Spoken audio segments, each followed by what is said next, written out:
श्री चंद्रप्रभ दिगंबर जैन मंदिर committee trust, समस्त कार्यकारिणी एवं सकल जैन समाज, संगम कॉलोनी, जबलपुर, मध्य प्रदेश।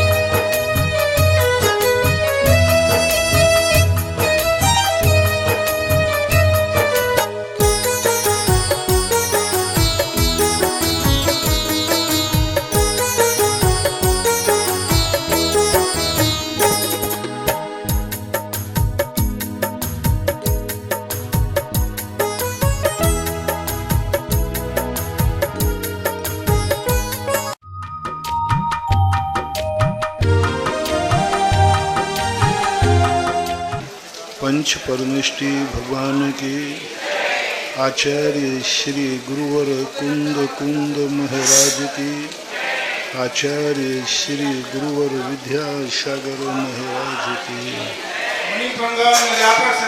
श्री सुधासागर जी महाराज की सुधासागर की चंचल किरणें, सुधासागर की चंचल किरणें हमको बहुत लुभाती हैं। सुधासागर की चंचल किरणें हमको बहुत लुभाती हैं। सागर की गलियारों में भी अपना प्रभाव दिखाती हैं। कैसे करूं मैं वर्णन इनका, कैसे करूं मैं वर्णन इनका। मुख हमारा बोना है, जो इनकी शरण में आया उसका पीतल सोना है, जो इनकी शरण में आया उसका पीतल सोना है। जगत पूज्य से निवेदन है कि जगत की जिज्ञासा का समाधान करें। पूज्य श्री पूज्य सागर महाराज से निवेदन है कि उन जिज्ञासाओं को महाराज तक पहुंचाए। नमोस्तु महाराज। प्रथम जिज्ञासा में श्रीमती सारिका जैन तेल वाले सरोज, गुरुदेव के चरणों में कोटि सा नमन। आपकी जिज्ञासा है काल क्षय, भाव क्षय, इरियापद आश्रय और परमागार सम्यक किसे कहते हैं? काल जो क्षय होता है, कुछ चीज़ों का काल निश्चित होता है। पेड़ पे एक फल लगता है, वह काल निकल जाने के बाद वो फल अपने आप गिर जाता है। आप पतझड़ बोलते हैं तो ये काल क्षय कहलाता है। किसी भी जिंदगी की आयु जो बांध करके आता है और पूरी आयु खत्म होने के बाद मरण प्राप्त हो जाता है या निर्माण को हो जाता है, इसे काल क्षय बोलते हैं।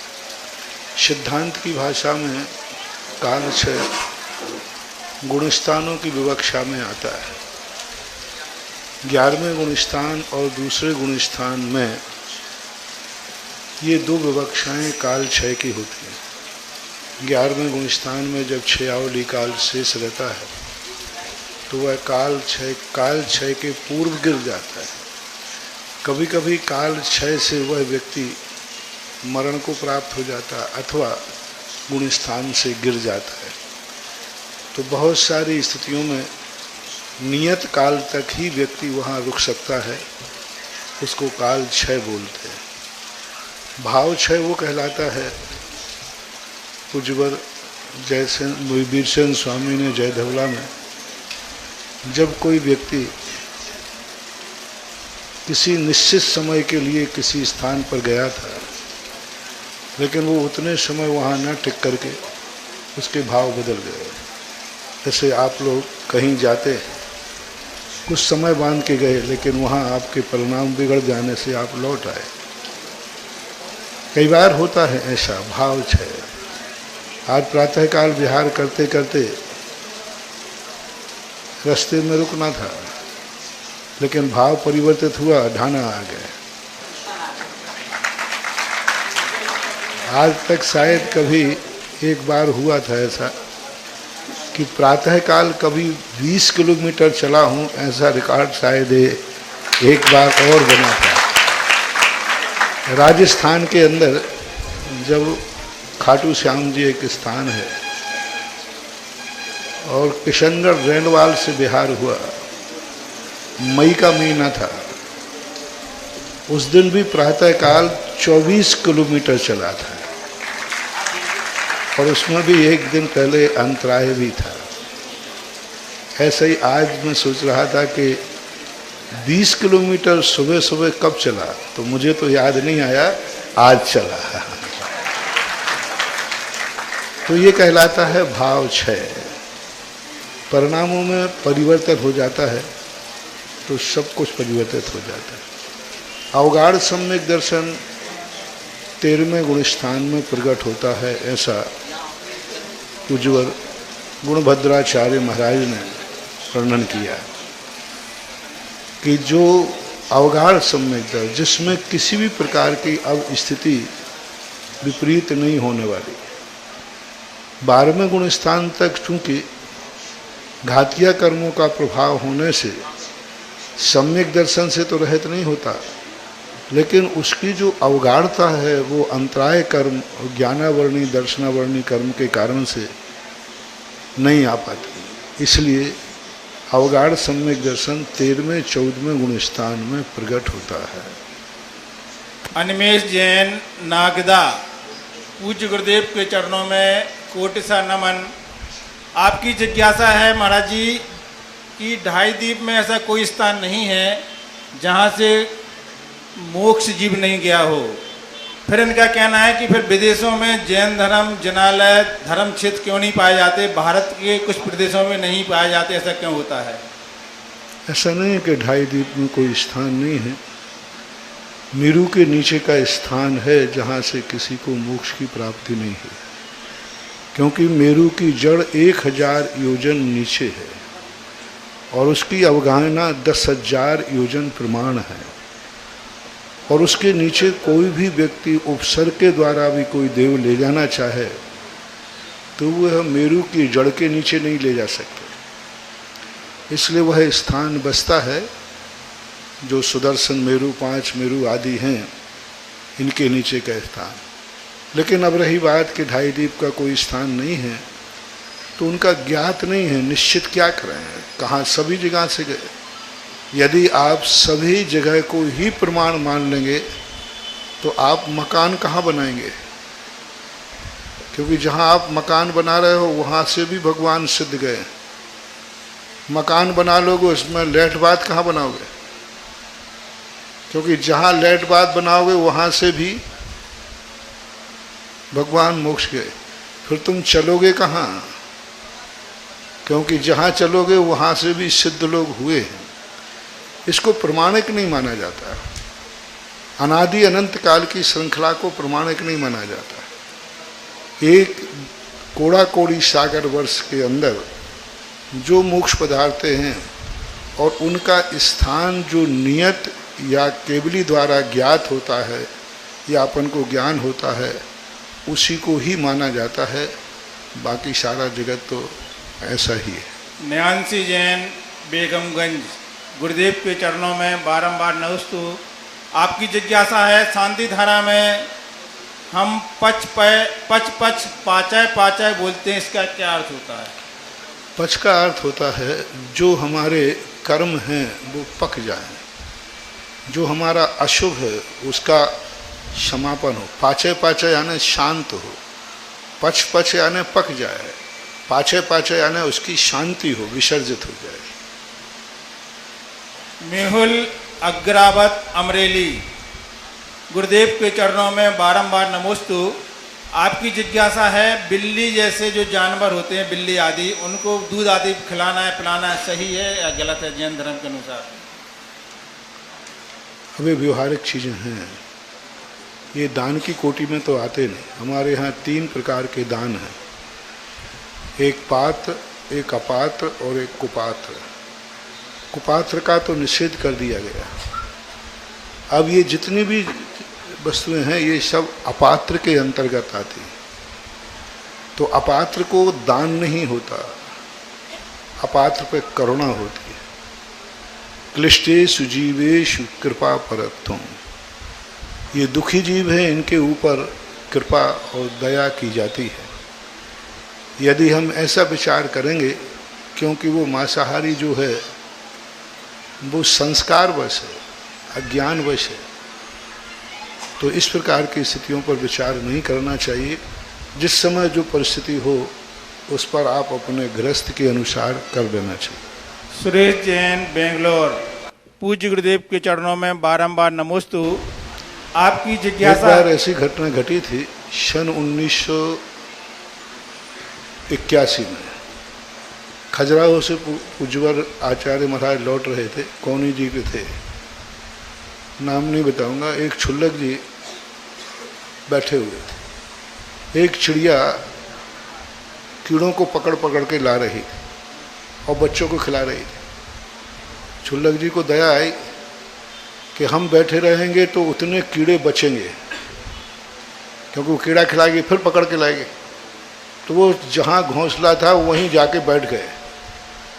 अब यहाँ बच्चे चींची कर रहे हैं और उनकी जो माँ कीड़े मुंह में लिए वहीं बैठी है।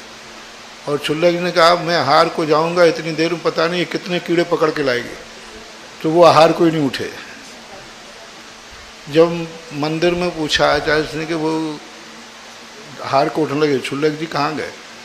पूछा, बोले महाराज जी मैं आज नहीं उठूंगा क्योंकि मैं कीड़ों को बचा रहा हूँ। तो आचार्य ने कहा यहाँ आओ, पहले कीड़ों को तो बचा रहा है और बच्चों का क्या होगा? ना तुम बचाने की अनुमोदना करो ना मारने की। बहुत बार ऐसी परिस्थितियां आ जाती हैं। अजमेर के अंदर एक बार प्रवचन में कहा मैंने, यही करुणा के ऊपर, तो एक बगला पड़ा हुआ था आना सागर तालाब के पास में, एक सज्जन उठा के लाए। वो बीमार था, डॉक्टर कहते हैं कि इसको मछली खिलाओ, और जिन्होंने पकड़ा था वो जैन साहब थे, और मछली नहीं खिलाएं तो बगला मरे, और बगला बचाएं तो मछली मरे। अब क्या करें? अब वो मेरे पास लेके आ गया। मैंने की सारी आफत मेरे माथे मारोगे क्या? अब महाराज आप बताओ, आप तो मेरे गुरु हैं, मैं क्या करूं? नहीं बचाता हूं तो क्या करूं? नहीं बचा। मैंने कि भाई हमारे यहाँ एक अवक्तव्य भंग है, कुछ चीज़ों में मौन रहना ही श्रेष्ठ है। परिस्थितियां हैं, अब उस समय क्या है। सुरेश जैन, बेंगलोर। पूज्य गुरुदेव के चरणों में कोटि सा नमन। आपकी जिज्ञासा है, आत्मा के अस्तित्व को वैज्ञानिक तरीके से सिद्ध किया जा सकता है और कैसे? वैज्ञानिक तरीका यही है कि सुख और दुख की अनुभूति, यदि यह चेतन आत्मा नहीं है तो सुख दुख की अनुभूति कौन करता है? शरीर तो करता नहीं, क्योंकि मुर्दे को क्यों नहीं होती। इसलिए जो सुख और दुख की अनुभूति है, यह अनुभूति ही आत्मा की चैतन्यता या उसके अस्तित्व को प्रकट करती है। अक्षत जैन, इंदौर। गुरुदेव के चरणों में बारंबार नमोस्तु। आपकी जिज्ञासा है, भक्तांबर जी है, उसका जो पाठ में दीपों का पाठ करते हैं, दीपों को जलाते हैं, तो उसमें स्वस्तिक बनाया जाता है, और वह स्वस्तिक हल्दी और नमक से द्वारा बनाती हैं। तो वह हल्दी और नमक बाजार की लाएं तो कोई दोष तो नहीं लगेगा?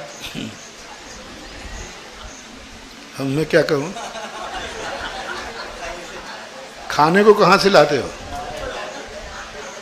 है? कुछ लोग इतने ऐसे होते हैं, कुछ ज़्यादा ही अति अपनी बुद्धि लगाने लग जाते हैं।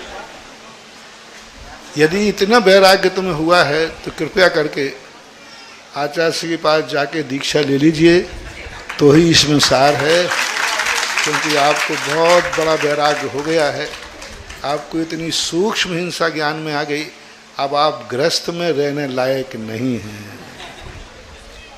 अनूप जैन, हिंगोली। गुरुदेव के चरणों में कोटि सा नमन। आपकी जिज्ञासा है महाराज जी कि अगर कोई हमसे आगे जाता है तो मन में ईर्ष्या का भाव आता है, इस ईर्ष्या भाव के परिणाम से पाप होता है, ये भाव ना आए इसके लिए हमें क्या सोचना चाहिए? देख दूसरों की बढ़ती को कभी न ईर्ष्या भाव करो। मेरी भावनाकार ने सबसे बड़ी यही तो बात कही। ईर्ष्या, स्पर्धा, इन दोनों में थोड़ा अंतर है। स्पर्धा तो फिर भी आप लोगों को चलेगी, ईर्ष्या नहीं। ईर्ष्या करने वाला व्यक्ति सबसे ज़्यादा नकारात्मक शक्ति स्वयं को निगेटिव करता है।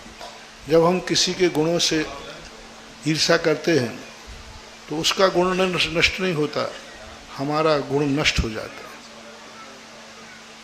एक बार एक गरीब व्यक्ति आया, उसने कहा, बोले महाराज जी मैं कभी जिंदगी में अमीर बनूंगा या नहीं? मैंने कहा कि मैं कैसे बताऊं? बोले नहीं महाराज बताइए, मेरी ज़िंदगी निकल गई। मैंने कहा चलो बता देता हूं, क्योंकि दुकान पे आया हुए ग्राहक को वापस नहीं करना चाहिए। बड़ी आशा लेकर आया है, जिज्ञासा। मैंने कहा ये बताइए कि आपको अमीर आदमी को देख के कैसा लगता है? बोले महाराज इतनी आग लगती है, बहुत बुरा लगता है। भगवान को भी कोसता हूँ कि देख भगवान तूने क्या पक्षपात किया, सबको कोसता हूँ। मैंने कहा जाइए, तुम जिंदगी में तो क्या अगले जन्म में भी अमीर नहीं बन सकोगे, गरीब ही बनोगे। जैन दर्शन ने इसके लिए एक बहुत छोटा सा सूत्र दिया है, गुणशुक प्रमोदम। जिस व्यक्ति के पास जो वस्तु नहीं है, कोट करें सभी लोग, बहुत बड़ा मंत्र दे रहा हूं, जिस व्यक्ति के पास जो वस्तु नहीं है वह ये चिंता ना करे कि मेरे पास क्यों नहीं है, वो ये सोचे किसके पास है। रिपीट करता हूं, जो वस्तु मेरे पास नहीं है वो किसके पास है इसको खोजें, और जिसके पास है उसको जय जिनेंद्र करें और कहें धन्य है पुण्यात्मा, धन्य है आत्मा। जो वस्तु मैं चाह रहा हूं मेरे पास नहीं, तुम्हारे पास है, तुम नियम से जन्म जन्म के पुण्यात्मा हो। यदि तुमने गुणशुभ प्रमोदम कर लिया, इस मंत्र में नमोकार मंत्र से भी ज्यादा ताकत है। इस मंत्र में साधुओं के आशीर्वाद से भी ज्यादा ताकत है, भगवान के नाम से भी ज्यादा ताकत है। गुणशुभ प्रमोदम, गुणवान को देख करके जो हमारे पास नहीं उसके पास है, हमें आह्लाद आना चाहिए, उसको वेलकम कहना चाहिए। उसको जितना आप रिस्पेक्ट कर सकें उतना आप करें। आपके कुछ दिन में गरीबी दूर हो जाएगी और अमीरी के रास्ते पे आ जाओगे। पूरा भक्ति मार्ग क्या है? गुणशुभ प्रमोदम, पूरा भक्ति मार्ग। हमें भगवान बनना है, भगवान के गुण गाते, उनको नमस्कार करते, उनको देखकर आह्लाद करते, आनंद आता है। भक्ति का स्वरूप ही है। भक्ति में कोई भगवान हमें कोई देता फेता कुछ नहीं है। भगवान के पास जाके कोई भगवान हमें भगवान नहीं बना देगा, लेकिन जैसे हम भगवान को गए, हमें भगवान बनना है। उनको देखकर हमें आह्लाद आया, अवभाग्य मेरो उदय आयो, आपका दर्शन किया। आपके जो मैं नहीं कर पा रहा हूं वो आपने कर लिया, जो मैं नहीं पा रहा हूं आपने पा लिया। इसलिए मैं आपकी इस बढ़ती को देख करके बहुत प्रफुल्लित हूँ, आनंदित हूँ। मैं आपको नमस्कार करता हूँ, मैं आपकी पूजा करता हूँ। बस ये जो अपना भाव आता है, यही एक दिन भक्त से भगवान बना देगा। सौरभ जैन हरलई, गुरुदेव के चरणों में बारंबार नमोस्तु नमोस्तु नमोस्तु। आपकी जिज्ञासा है, हम किसी पर अपना समझ के भरोसा करते हैं तो वह धोखा देता है, और अच्छा कार्य करने के बाद भी परिणाम गलत मिले तो हमें ऐसा क्या करना चाहिए जिससे हम अच्छा कार्य करें और परिणाम मुझे अच्छा मिले, गलत ना मिले? शायद तुम जो अच्छा कर रहे हो वो तुम्हारी दृष्टि में अच्छा है, सामने वाला उसको अच्छा मानता है कि नहीं मानता है, ये क्या सबूत? इसकी प्रमाणिकता क्या है कि आप अच्छा कर रहे हैं? कौन प्रमाणित करेगा? जिसके प्रति आपने किया है, क्या वो उसको लाइक करता है? हर विद्यार्थी अपनी कॉपी में सही मान के लिखता है, सही ही लिखता है, लेकिन वो सही है, इसकी प्रमाणिकता क्या है? तो आप अपनी दृष्टि से कह रहे हो कि मैं इसके लिए अच्छा कर रहा था, शायद सामने वाला उसके लिए ठीक नहीं मानता हो। तो हमें ये भी देखना चाहिए कि जिसे मैं अच्छा कह रहा हूँ वो सामने वाले को ठीक नहीं है, इसलिए वो अपनी दृष्टि से हमारे लिए उचित नहीं ठहरा रहा है। बुरा मानने की ज़रूरत नहीं है, वस्तु स्वतंत्र है, वो अपनी दृष्टि से देख रहा है, तुम अपनी दृष्टि से देख रहे हो। रितिका जैन, इंदौर, मध्य प्रदेश, गुरुदेव के चरणों में बारंबार नमोस्तु। आपकी जिज्ञासा है, आजकल बाहर लगभग सभी होटलों में वेज और नॉन वेज साथ में हो गया है। जब कोई करीबी व्यक्ति पार्टी देता है, हमें बुलाता है, तो हमें वहाँ जाना पड़ता है, और जाने के बाद भोजन करने के बाद कुछ समय के बाद मालूम चलता है कि वहाँ नॉन वेज और वेज दोनों थे। तो हमें इसमें क्या प्रायश्चित लेना चाहिए? आप पहले पूछ लो ना, आप पहले पूछ लीजिए। एक बार एक ऐसी स्थिति बनी गुजरात में कि एक कार्यक्रम था, उसमें बहुत सारे लोग आए थे, कुछ विद्वान थे, सब थे वहाँ। राज्य गुजरात के अंदर एक खाकड़ा चलता है, खाकड़ा, और खाकड़ा कई दिन का होता है, पैक होता है। तो वो सबको परोसे गए, 3 दिन का कार्यक्रम था। उन्होंने कहा महाराज जी यहाँ बहुत अभक्ष भोजन चलता है, देखो ये कितने दिन के बाद से खाकड़े लोग खाते हैं, और मुझे हम लोगों को भी खिला दिया। मैंने कि ये किस दिन? पहले ही दिन पता। मैंने कि आज क्यों कह रहे हो? पहले दिन क्यों नहीं कहा? बोले अच्छे लग रहे थे। तो आप भोजन करने के बाद कह रहे हो कि वहाँ ये था। अच्छा था कि भोजन करने के पहले पूछ लेते, गवेषणा कर लेते, तो शायद पता चल जाता ये तुम्हारे खुद की एक प्रकार की लंपटता है, जिह्वा की लोलुपता है, या कहना चाहिए व्यवहारिकता का अतिराग है। जग अंधकार आप ज्ञान का दीपक हैं, जग अंधकार आप ज्ञान का दीपक हैं, पथ भ्रमित जीवन आप मार्ग प्रदर्शक हैं, पथ भ्रमित जीवन आप मार्ग प्रदर्शक हैं। अज्ञानी है ये मन मेरा, आप ज्ञान का भंडार हैं, अज्ञानी है ये मन मेरा, आप ज्ञान का भंडार हैं। ये जो मेरी पहचान है गुरुजी सब आपका बलिदान है, ये जो मेरी पहचान है गुरुजी सब आपका बलिदान है। वर्तमान के समंत्र भद्राचार्य, विद्यारथ के सारथी, मम आस्था के केंद्र बिंदु, जगत पूज्य निर्यापक श्मण मुनि पुंगव, पितृतुल्य परम पूज्य मुनि श्री सुधा सागर जी महाराज का बहुचर्चित कार्यक्रम जिज्ञासा समाधान देश विदेश में अपने घरों पर, ऑनलाइन, टीवी पर, फोन पर देखने वाले, सुनने वाले एवं सभा में उपस्थित सभी श्रोताओं की ओर से पूज्य जी के चरणों में त्रैवार नमोस्तु नमोस्तु नमोस्तु। अपनी जिज्ञासा रूपी विपाशा को शांत करने के लिए, सुधा रूपी अमृत का पान करने के लिए मैं प्रथम जिज्ञासा के लिए आमंत्रित करती हूँ महेश भैया बेलहरा। उसके बाद तत्पश्चात तैयार रहेंगे राजा भैया उदासीन आश्रम। मुनि पुंगव, सुधा सागर जी महाराज के चरणों में कोटि कोटि नमोस्तु करता हूँ। मुनि श्री पूज्य सागर जी महाराज के चरणों में कोटि कोटि नमोस्तु करता हूँ। पूरी सागर समाज की ओर से वंदन, अभिनंदन, नमोस्तु। हे भगवान, 2008 में हमारे परिवार के मन में भाव आया कि हमें किसी नए क्षेत्र में काम करने के लिए आगे आना चाहिए। आचार्य जी के पास गए। आचार्य जी ने कहा कि जिसके पास एक पीढ़ी का इंतजाम है उसको शिक्षा के क्षेत्र में काम करना चाहिए, ताकि वो इस माध्यम से राष्ट्र को अपनी सेवाएं दे सके। हम आज महाराज श्री के चरणों में खड़े होकर के जानना चाहते हैं कि जैन समाज पूरे देश में संपन्नता के नाम पर जानी जाती है, तो पूरे समाज के लिए शिक्षा के क्षेत्र में आपका क्या संदेश है। और हमारे परिवार के लिए ज्ञान सागर कॉलेज ऑफ इंजीनियरिंग से हमने स्टार्ट किया था, आज विभिन्न कॉलेज इसके अंदर चल रहे हैं, तो हमारे परिवार के लिए आपका क्या आशीर्वाद है, और समाज के लिए इस क्षेत्र में काम करने के लिए आपका क्या आशीर्वाद है। नमोस्तु भगवान, नमोस्तु। जिस कार्य के लिए पूज्य आचार्य महाराज ने अपने मानस में स्थान दिया हो, वह कार्य नियम से सुपर कल्याणी होता है। आज के समय पर जो शिक्षा का है, अंग्रेजों के ने देश खाली करने के बाद उनकी एक मीटिंग हुई इंग्लैंड के अंदर, और उनके पार्लियामेंट में ये डिस्कशन हुआ। बड़े बड़े सलाहकार, बड़े बड़े वैज्ञानिक, मनोवैज्ञानिक बैठे कि भारत को फिर से गुलाम कैसे बनाया जाए।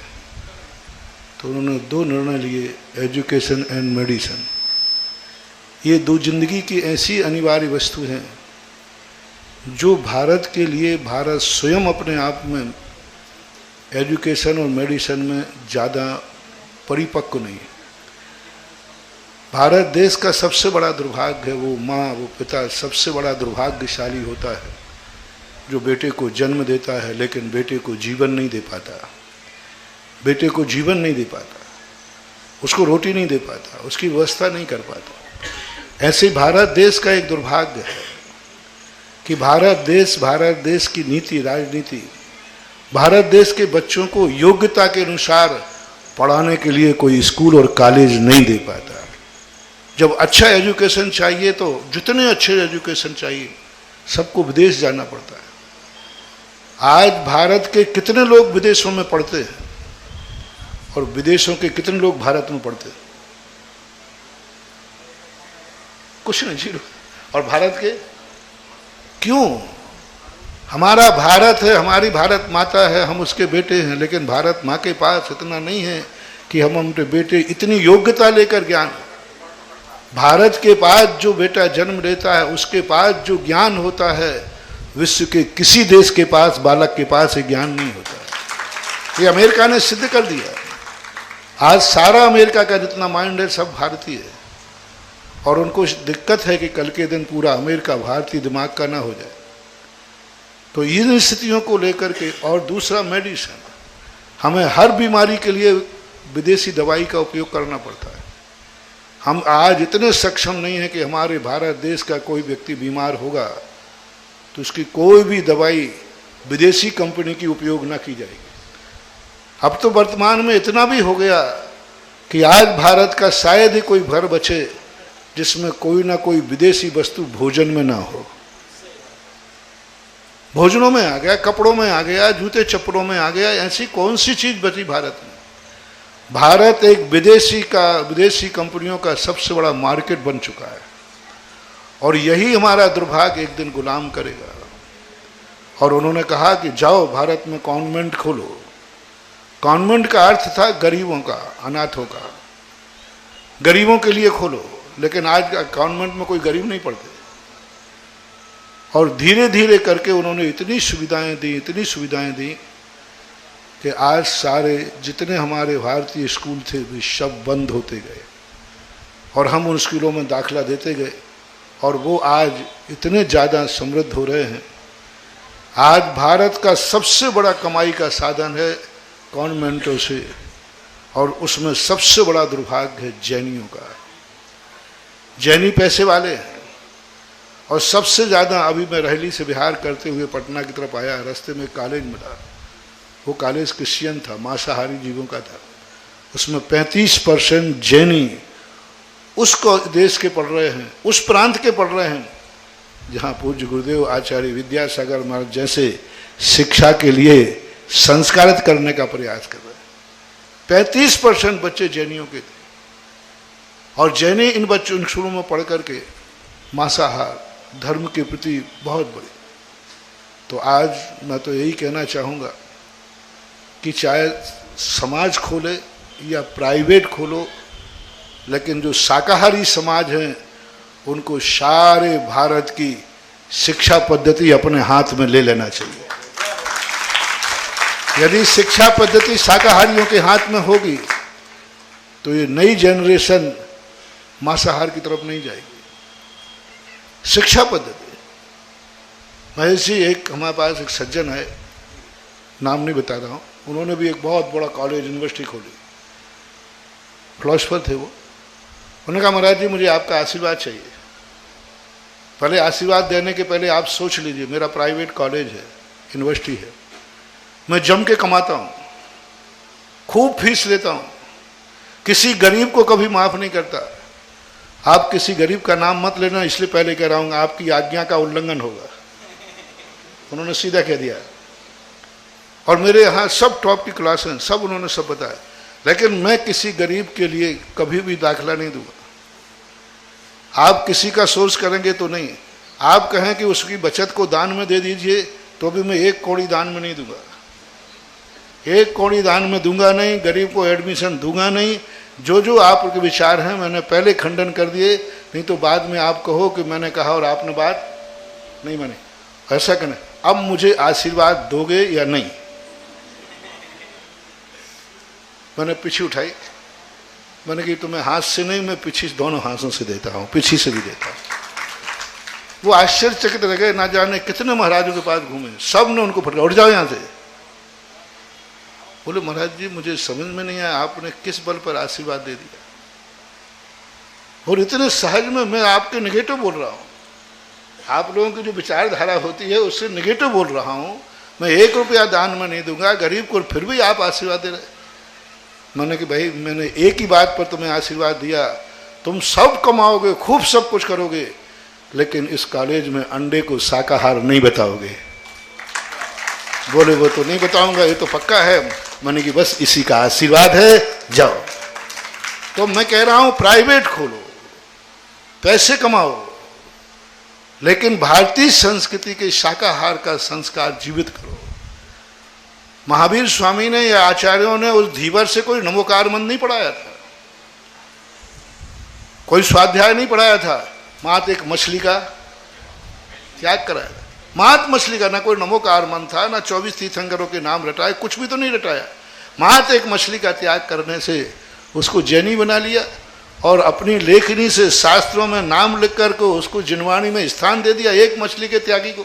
ना उसको नमोकार मंत्र आता, ना मंदिर का नियम है, ना कुछ है। तो अहिंसा परमो धर्म की यही बात है। इसलिए आज तुमने प्रश्न किया तो मैं सारे देश के लिए संदेशा देना चाहता हूँ, जो समृद्ध समाज हैं, खास तौर से जैन समाज, सारे भारत के जितने कॉन्वेंट हैं उनकी बराबरी के आप स्कूल खोलो और कॉन्वेंटों को देश से आज़ाद करो। देश को, ये कॉन्वेंट आज का नहीं भविष्य के देश को गुलाम बनाने की इबारतें हैं और ये नियम से मांसाहार का समर्थन करते हैं। इसलिए मेरा तो ऐसे एजुकेशन जो भारतीय संस्कृति से हैं वैसा ही संस्कार है और यही हमारे आचार्य महाराज का सोच है।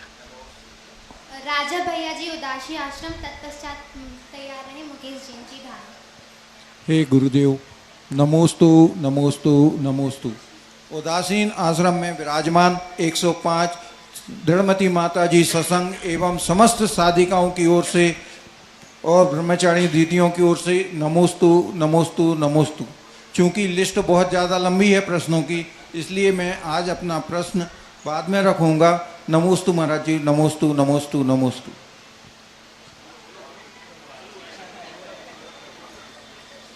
अब मैं बुलाना चाहूंगी हमारे सागर जैन समाज के अध्यक्ष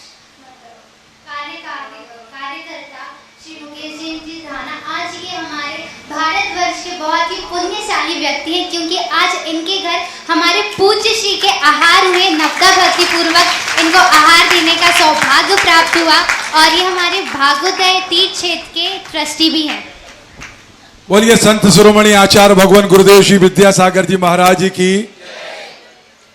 पूज्य मुनि संघ के चरणों में त्रैबार नमोस्तु निवेदित करता हूं।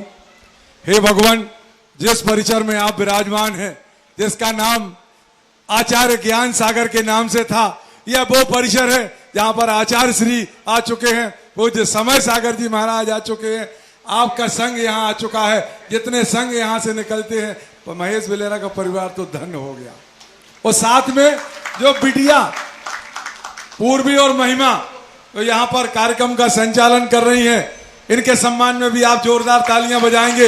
ये वो बिटियां हैं जो पूज्य सुधा सागर जी महाराज के आशीर्वाद से सांगानेर में जो संस्थान चल रहा है, वहां पर विदुषी के रूप में आप लोग अध्ययनरत हैं और आने वाले दिनों में आप सभी इनको प्रवचन के लिए यहाँ पर आमंत्रित करेंगे।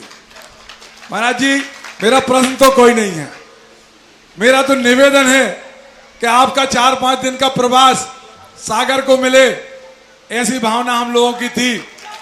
1 मिनट भैया, भाभी आपको मौका मिला, आप बोलियो। अभी तो महेश भैया को मिलो है, ठीक है। तो हमारा निवेदन यह है कि अभी तो 5 दिन का हम लोगों का निवेदन था, वो स्वीकार हो गया।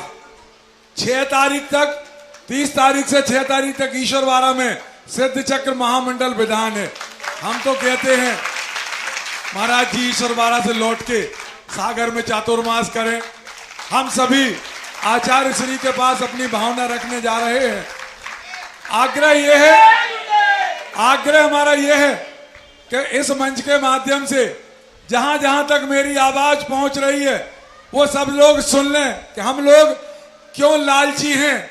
लालच ये है हम लोगों का कि आचार्य भगवान ने हमको आशीर्वाद दिया और विश्व का एकमात्र जिनालय, चतुर्मुखी जिनालय सर्वतोभद्र के नाम से सागर के भाग्योदय तीर्थ में बन रहा है।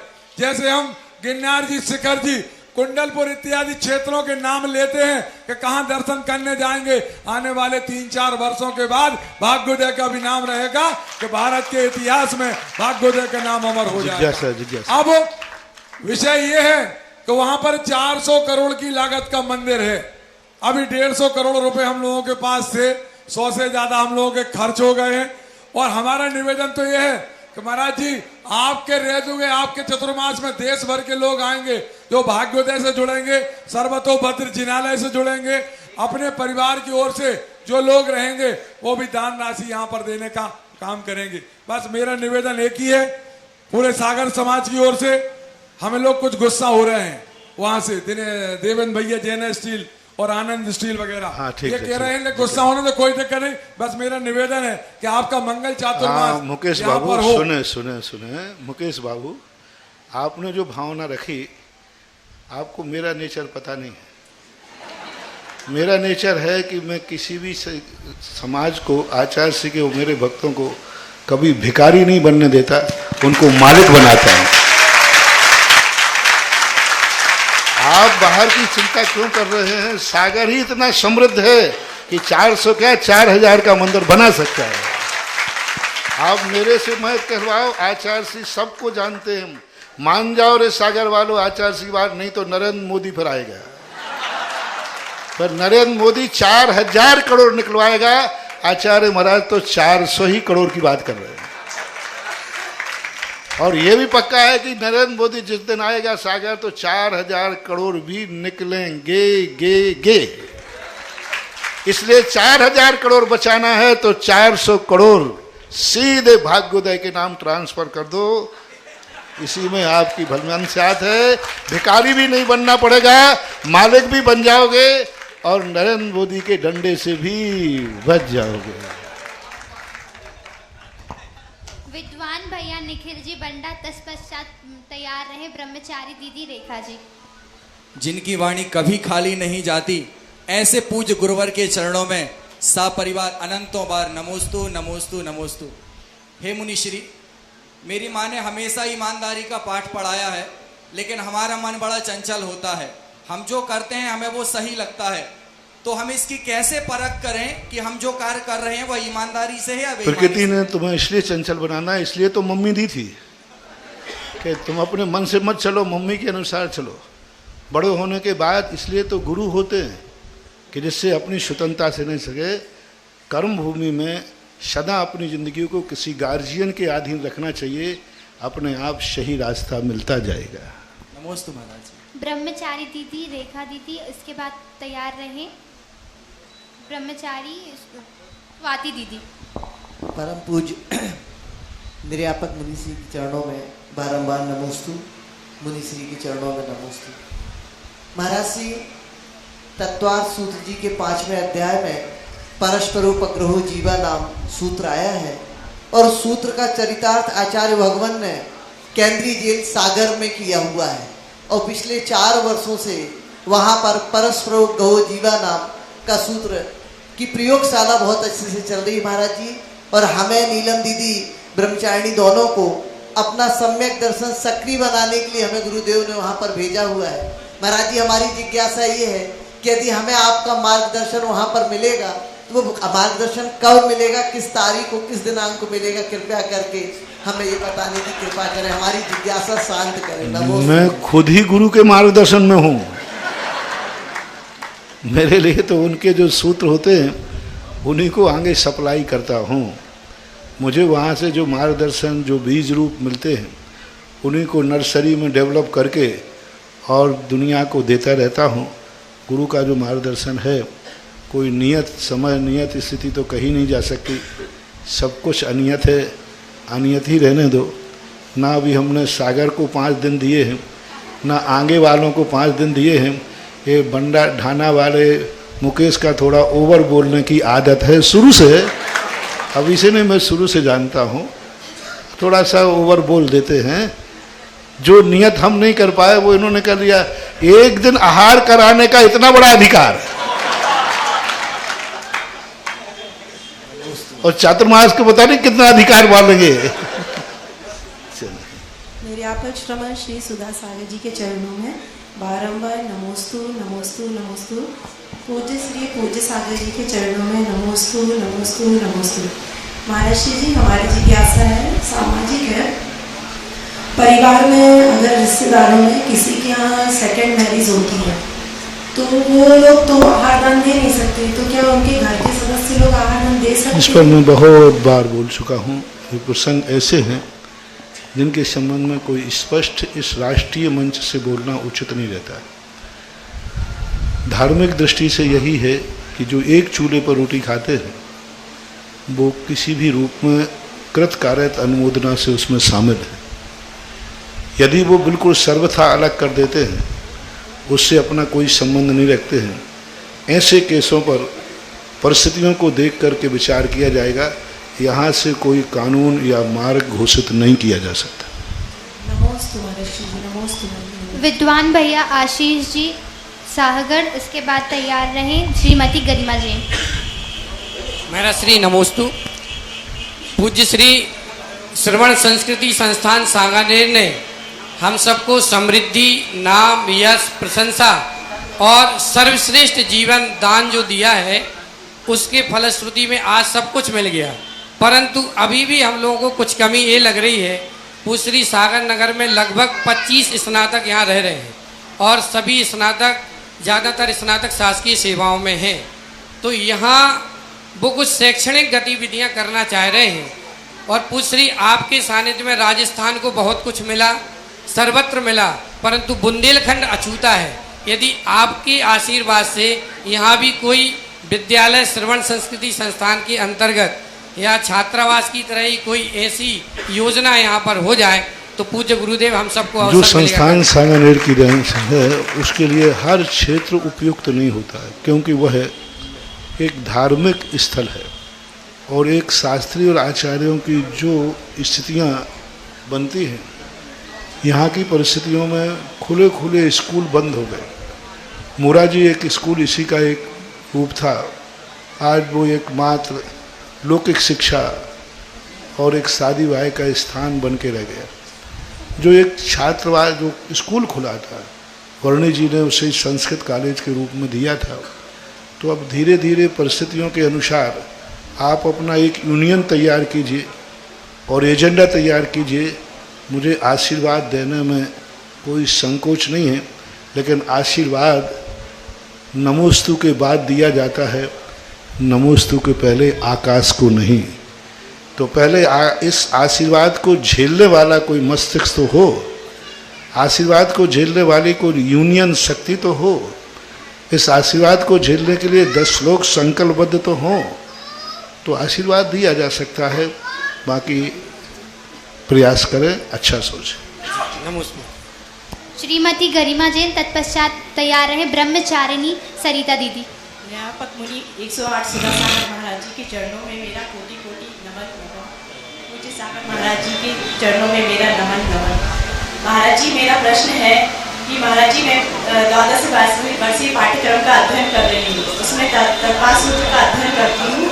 तो मुझे ऐसा लगता है कि मैं कभी कभी शुद्धि के वस्त्र मैं नहीं कर पाती और जब समय मिलता है रात्रि में कर पाती हूँ, तो इसका पाप बंध तो नहीं होगा महाराज जी? आप शुद्धि के 2 रूप होते हैं, बिना स्नान के अथवा ऐसी अशुद्धि जो कि भोजन को या पानी आदि को परिवार को भी छूने लायक नहीं है, वैसी अशुद्धि में नहीं छूना। सामान्य रूप से इनमें कोई बाधा नहीं है, क्योंकि वो एग्जाम के लिए, परीक्षा के लिए पढ़ते हैं। ब्रह्मचारिणी सरिता दीदी, तत्पश्चात तैयार रहे देवेंद्र जैन स्टील।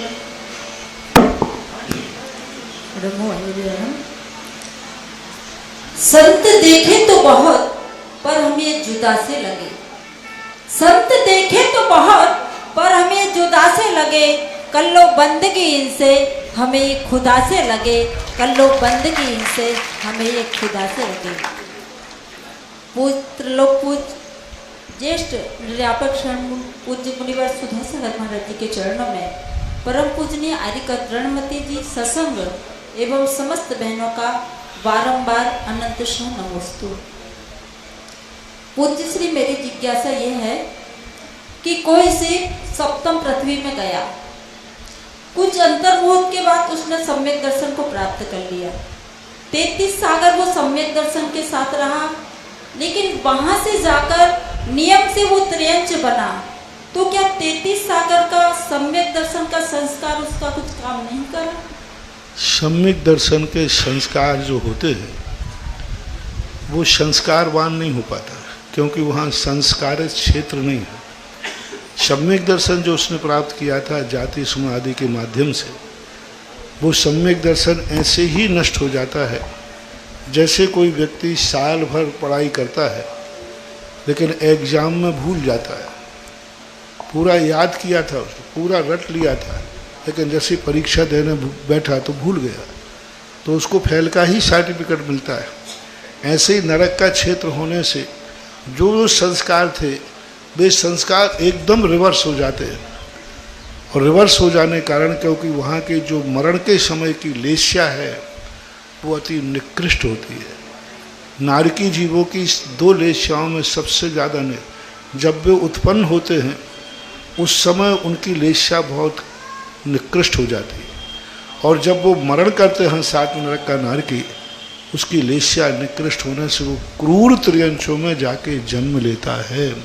तो क्षेत्र का विशेषता होने से उसका सारा संस्कार विलीन हो जाता है। अब आएंगे आनंद जैन स्टील, देवेंद्र जैन स्टील और तरुण जैन कोयला, तीनों जन साथ, सभी लोग साथ में हो जाइए। हमारे भागोदय की कमेटी मेंबर्स हैं। नमोस्तु महाराज, नमोस्तु महाराज, भागोदय निर्माण कमेटी की ओर से महाराज नमोस्तु नमोस्तु।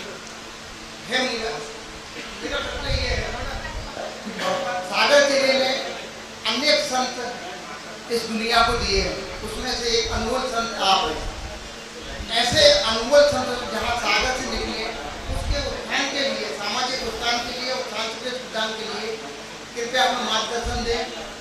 आगे हम लोग उसके लिए कैसे अच्छा बनाएं? कुछ चीज़ें हैं तो कही नहीं जाती, देखी जाती हैं।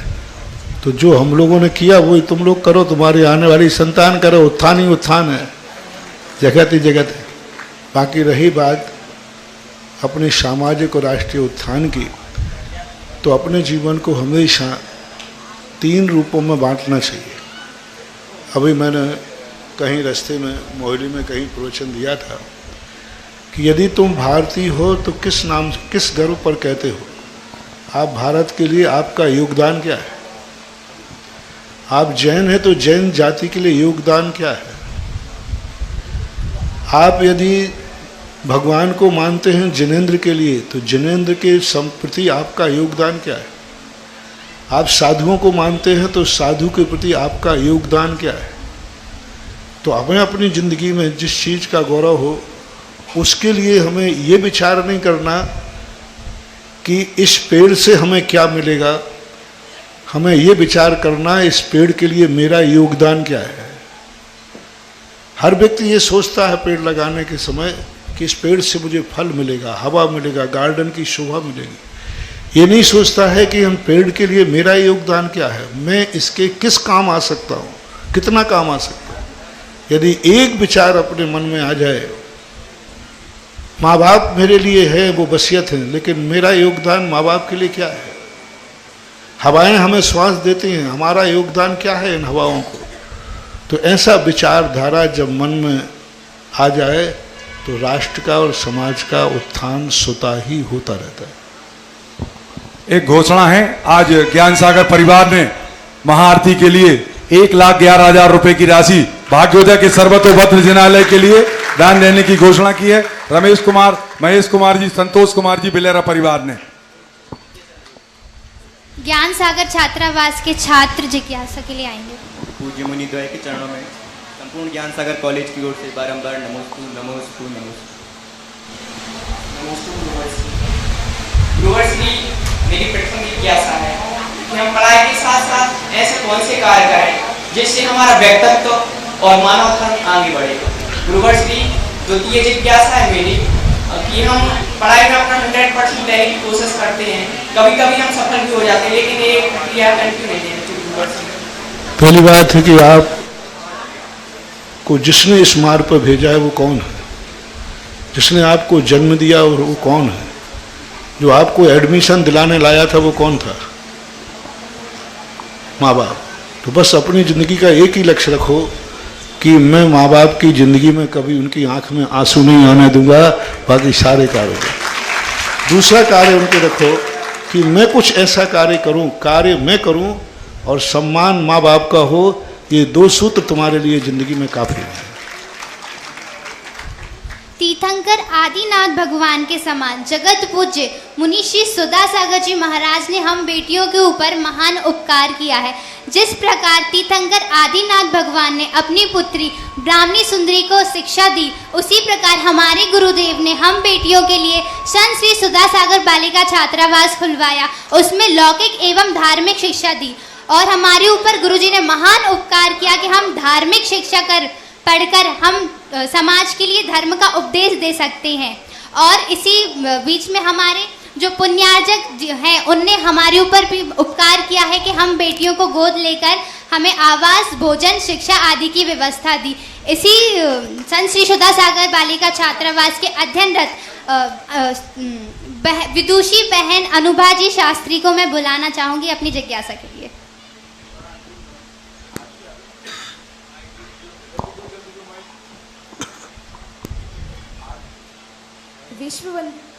विश्ववंदनीय मुनि द्वय के चरणों में बारंबार नमोस्तु नमोस्तु नमोस्तु। महर्षि परीक्षा मुख में आचार्य माणिक्य नंदिनी जी ने ज्ञान का फल बताया है। अज्ञान निवृत्ति हानोपदानोपेक्षाश्च।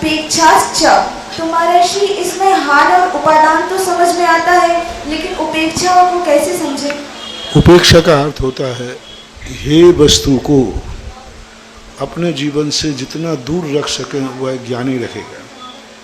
जैसे एक व्यक्ति को पता चला मेरे गिलास में पानी है, उसमें जहर है, जहर ही ये हुई हानि और मुझे जहर रहित पानी चाहिए, हुआ उपादान। उपेक्षा हुई, इस पानी को फेंक दिया। फेंक देना उपेक्षा है, जान लेना हानि है और स्वच्छ पानी मुझे चाहिए, उपादान है, ऐसा। मिनी जैन सिंगापुर, इसके बाद तैयार रहे मेघा जैन अमेरिका।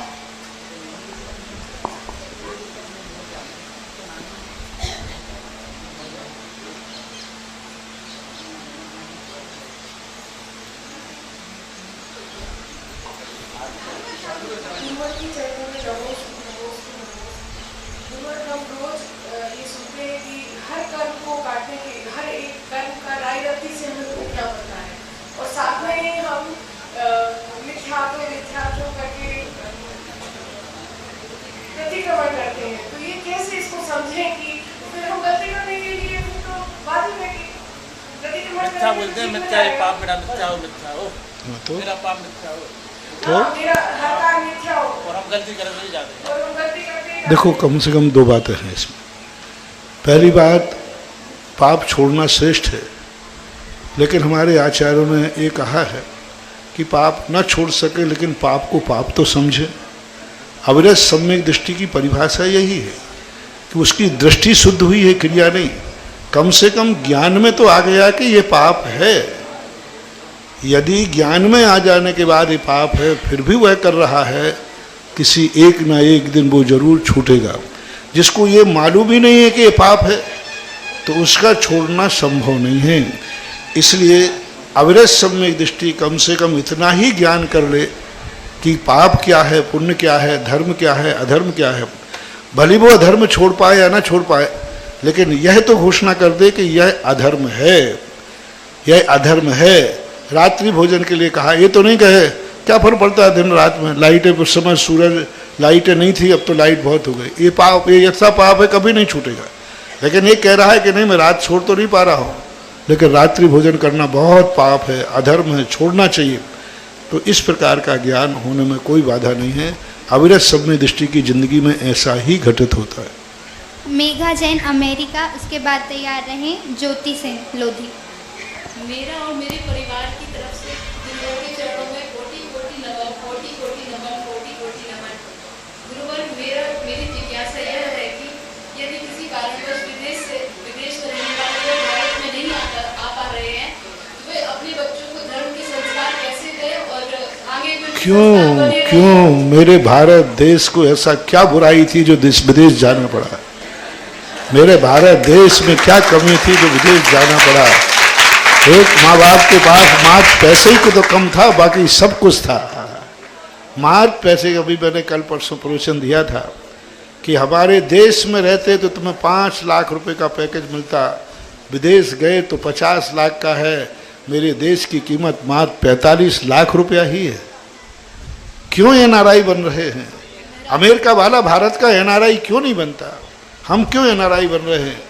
हमारे देश के जितने अच्छे दिमाग हैं वे सब विदेशी चले जाते।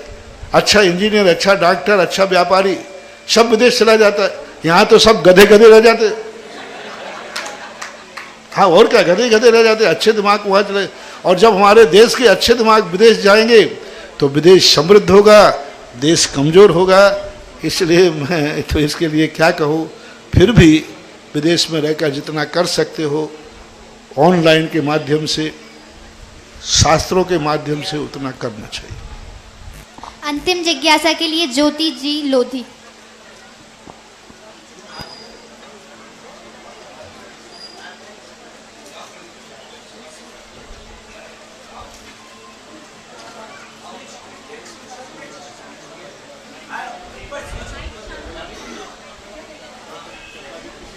परम पूज गुरुदेव के चरणों में मेरी तरफ से नमस्तु नमस्तु नमस्तु।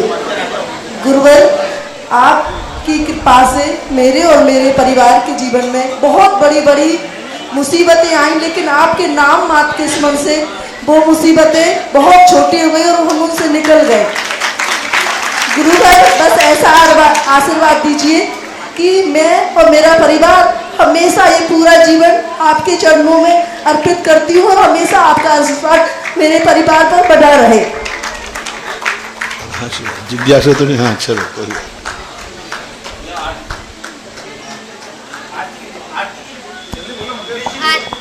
अंतिम प्रश्न के रूप में कोहो जैन, मोना जैन, आनंद स्टील परिवार, और उसके बाद तैयार रहे महेश बिलेरा परिवार आरती के लिए, जिन्होंने 1,11,000 रुपए की राशि आज भाग्योदय तीर्थ के लिए यहाँ पर महाआरती के रूप में पूज्य मुनि संघ के ज्ञान सागर कॉलेज में पधारने के लिए यहाँ पर दी है। जल्दी कोहो जैन। पूज्य मुनिश्री सुधा सागर जी, पूज्य सागर जी महाराज के चरणों में बारंबार नमोस्तु नमोस्तु नमोस्तु आनंद स्टील परिवार की तरफ से। सागर में नदियों का मिलना तो जग ने देखा है, सागर में नदियों का मिलना तो जग ने देखा है, लेकिन यहाँ एक अद्भुत संयोग बनने जा रहा है। जब इस सागर नगर को महासागर, सुधा का सागर, अमृत का सागर मिला है, भगवान हम सागरवासी ऐसा क्या पुण्य करें कि इस अमृत का लाभ हमें अगले 4 महीनों तक प्राप्त हो सके। नमोस्तु महर्षि, नमोस्तु। जिज्ञासा काल खत्म हो गया। महाराज जी कल कर दीजिएगा।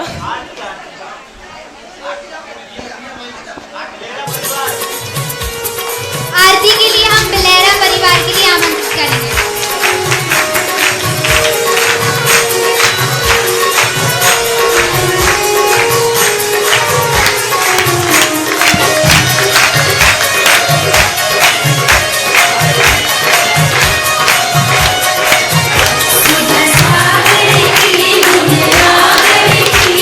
शुभ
दो घोषणाएं हैं, सुनो परम पूज्य मुनि समस्त महाराज के शरण में कोटि कोटि नमोस्तु। हे भगवान गोपालगंज जैन समाज आपके चरणों में कोटि कोटि नमोस्तु नमस्कार प्रार्थना करते हैं भगवान गोपालगंज में भी आपके चरण पड़े, ऐसी भाव में पूरी समाज आपके चरण कोटि कोटि नमोस्तु। इस कार्यक्रम के पुण्यार्जक थे